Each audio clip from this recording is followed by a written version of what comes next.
সন্দেশখালী ২ নম্বর ব্লকের অন্তর্গত মণিপুর অঞ্চলের ২৩৮ নম্বর বুথের তৃণমূল পঞ্চায়েত সদস্যা মিতা খামারু এবং তার স্বামীর বিরুদ্ধে দুর্নীতি ও কাটমানির অভিযোগ তুলে বাড়ির সামনে বিক্ষোভ দেখান এলাকার বাসিন্দারা। বিক্ষোভকারীদের দাবি, কাটমানির টাকা অবিলম্বে ফেরত দিতে হবে এবং এলাকায় পানীয় জলের নলকূপ ও রাস্তা তৈরি করে দিতে হবে।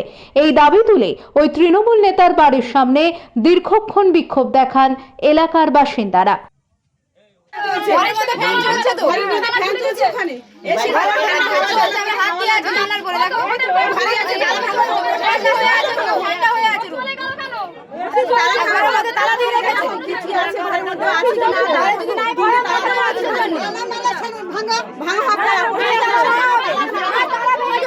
আমরা দেখবো যে কি আছে ওখানে, ঘরের মধ্যে কি আছে, ঘরের মধ্যে লোক যদি না থাকে আমরা দেখতে চাই, আমরা দেখতে চাই, আমরা দেখতে চাই। আমাদের ঘর দুয়ার সব জানে, আবার এক একবার কোনো কিছু জানে না।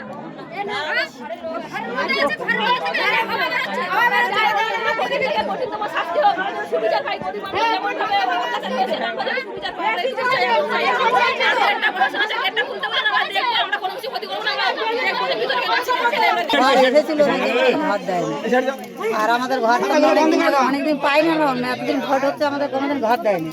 আর ঘর না দেন বললো যে ঘর ঢুকেছে, ঘর হবে, কিন্তু ঘর আর আগাওয়াড়া ছোট্ট ঘর, আমাদের ঘর পাওয়ার যোগ্য নয়, ঘর পেতে পারি না। ভিডিওতে অভিযোগ জানানো মানে অনেকবার কাগজপত্র লিখিতভাবে জানানো হয়েছে, কিন্তু তারা আমাদের কথা কোনো রাজি করে। আপনি কপি আছে আপনার কাছে? না, কপি নেই, লিখিত জানাচ্ছি। গ্রামের ছেলেগুলো তার দিয়েছিলাম। চাইছেন? আমরা ঘর চাই, আবার আমাদের পরিষেবাটা ভালো চাই। আমাদের জল, আমাদের সব নোনা জল, আমাদের মানে খাওয়ার মতো জল দরকার, চেন করার মতো জল দরকার, জলটা আমরা পাই। আপনার নাম? মেম্বার ভালো কাজ করছে বলে ওই জন্য বাড়ির সামনে বিক্ষোভ করছি, কারণ ও সমস্ত জায়গায় দুর্নীতি করেছে। যারা ঘর পেয়েছে এবং যাদের নামে ঘর দিয়েছে তারাও জানেন যে তারা ঘর পেয়েছে কিনা, সেসব টাকা সব লুটপাট হয়ে গেছে। এখন যে নতুন ঘর আসছে সে ঘরগুলো যারা পায়নি তারা বঞ্চিত হচ্ছে। বিজেপি সরকার দিয়ে কেন আঙুল তুলো, বিজেপি প্রথম আসলো, এখন সেইটাই আমরা জানাচ্ছি বিজেপি সরকারকে, যে যাতে আমরা যেসব মানুষগুলো ঘর পায়নি সেসব মানুষ ঘর পাক। এবং তাদের লাল সিগন্যাল দেখাচ্ছে, তারা এখন কোথায় যাবে? তাদের ঘর বাঁধারও জায়গা নেই, রাস্তার উপরে আছে। সেই সব মানুষের টাকাও খেয়েছে। যারা ঘর পাওয়ার যোগ্য তারাই ঘর পায়নি, কিন্তু যারা পাওয়ার যোগ্য নয় তারা পেয়েছে। বিক্ষোভ করছে এই কারণে যে আমাদের যে সমস্ত জব কার্ডের টাকা, ঘরের টাকা হচ্ছে যে দেওয়ার নাম করে দেয়নি, ওই জন্য ওনার ঘরের সামনে আমরা বিক্ষোভ দেখাচ্ছি। আর আমাদের বাড়িতে আমার শ্বশুরমশাইয়ের ঘর ঢুকেছিল, সেখান থেকে কিছু টাকা নিয়ে নিয়েছে মাল দেওয়ার জন্য, নিয়ে রেখেছিল মাল দেবে বলে, কিন্তু সে টাকা দেয়নি আপাতত। এখন আমাদের জলের অবস্থা ভালো না, নদীর বাঁধের অবস্থাও ভালো না, আমাদেরকে কোনো সুযোগ সুবিধা দেওয়া হয় না, কিংবা ঠিকঠাক করে আমাদেরকে পরিচর্যা করে না। এই জন্য আমরা বিক্ষোভ দেখাচ্ছি। আর বাচ্চা কাছে রাস্তায় স্কুলে যাওয়ার জন্য রাস্তাঘাটে পরিষেবা ভালো না, যে বাচ্চা কাছে বর্ষার সময় স্কুলে যাবে।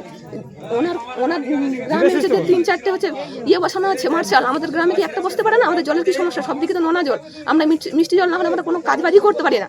স্নান থেকে খাওয়া দাওয়া সব কিছু মিষ্টি জলের করতে হয়, কিন্তু ভোটের আগে কল বসিয়েছে, দুটো কল, কোনো কলে জল পড়ে না, সব নোনা জল। তা সেদিক থেকে কোনো সুযোগ সুবিধা দেয়নি, কিংবা উনি তো দেখেছে। আমরা সাধারণ মানুষ, আমরা চাই যে আমরা সুবিধা চাই, আর চাই যে ওনার যেন কঠিন থেকে কঠিনতম শাস্তি হোক। আর ওনার ঘরের গেটটা খুলতে বলে প্রশাসন আছে, আমরা শুধু দেখবো যে ঘরের মধ্যে কেউ আছে কিনা। উনি যদি ওটা ভালো হয় তাহলে আমরা চাই যে খাওয়াইছি। এই কারণেও আমাদের এই মেম্বার 238 নাম্বার বুথের এই মেম্বার প্রচুর দুর্নীতি করেছে, এবং এর সঙ্গে দিবাকর পাত্র আছে, এর হচ্ছে পিএ, এ প্রচুর দুর্নীতি করেছে। যার কোন কি দুর্নীতি করেছে, যেমন পড়িয়ার মোড় থেকে তালতলা ঘাট ইট বিক্রি করে খেয়েছে, শশধর দাসের বাড়ির থেকে পবনের বাড়ি ইট বিক্রি করে খেয়েছে, আয়লার মাঠ থেকে যত ইট ছিল আয়লার মাঠের সব ইট বিক্রি করে খেয়েছে।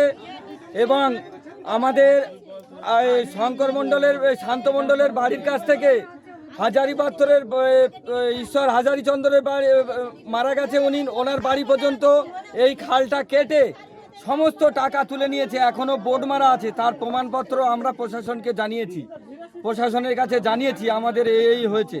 তবু আয়লা খালে 5 লক্ষ টাকা ওরা দুর্নীতি করেছে, বিক্রি করে সেই টাকা তছনছ করে সাধারণ মানুষের টাকা তছনছ করে দিয়েছে। এবং এবং জমা মালিকদের কাছ থেকে যত জমা হোল্ডার আছে তাদের কাছ থেকে 300 টাকা করে নিয়ে এই খাল কাটার দরুন নিয়েছে। এত বড় দুর্নীতি করেছে, যার জন্য আমরা এই এত মানুষ এসছে বিক্ষোভ দেখাচ্ছে যে এর জন্য কবে অ্যারেস্ট হবে, অ্যারেস্ট হওয়া না অবধি আমাদের এই বিক্ষোভ